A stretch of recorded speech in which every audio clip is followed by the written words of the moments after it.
एक दिन पैगंबर हजरत मोहम्मद आप सल्लल्लाहु अलैहि वसल्लम अपने कुछ सहाबा रज़ी अल्लाह अन्हुम के साथ एक जंगल से गुजर रहे थे। रास्ते में उन्होंने देखा कि एक हिरनी बंधी हुई है और बेचैनी से तड़प रही है। नबी करीम आप सल्लल्लाहु अलैहि वसल्लम उसके पास गए तो हिरनी जैसे फरियाद करने लगी। हिरनी ने इंसानी आवाज़ में कहा, या रसूल अल्लाह, मुझे एक शिकारी ने पकड़ लिया है। मेरे बच्चे जंगल में मेरी राह देख रहे होंगे, वे भूखे प्यासे होंगे। मुझे थोड़ी देर के लिए आज़ाद कर दीजिए, मैं अपने बच्चों को दूध पिलाकर तुरंत वापस आ जाऊंगी। नबी करीम आप सल्लल्लाहु अलैहि वसल्लम से पूछा, अगर मैं तुम्हें छोड़ दूं तो क्या तुम वाकई वापस आओगी? हिरनी ने कहा, या रसूल अल्लाह, मैं वादा करती हूँ, मैं माँ हूँ, अपनी औलाद को भूखा नहीं छोड़ सकती और वादा भी नहीं तोड़ूंगी। आप सल्लल्लाहु अलैहि वसल्लम उस शिकारी के पास गए जो एक यहूदी था और फरमाया, क्या तुम इसे थोड़ी देर के लिए मेरी जमानत पर आज़ाद कर सकते हो? यहूदी ने तंज भरी मुस्कान के साथ कहा, अगर ये वापस नहीं आई तो?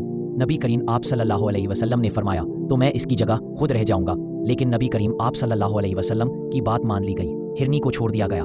कुछ पल बीते और सबकी नजरें जंगल की ओर लगी हुई थीं।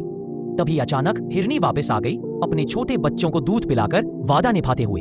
शिकारी की आंखें हैरानी और आंसुओं से भर गईं। वो कांपते हुए बोला, मैंने आज पहली बार किसी जानवर को वादा निभाते देखा और एक इंसान को जानवर पर भरोसा करते देखा। फिर वह नबी सल्लल्लाहु अलैहि वसल्लम की ओर देखकर, आप सच्चे हैं और आपका धर्म भी सच्चा है। मैं गवाही देता हूँ कि अल्लाह के सिवा कोई माबूद नहीं और आप अल्लाह के सच्चे रसूल हैं।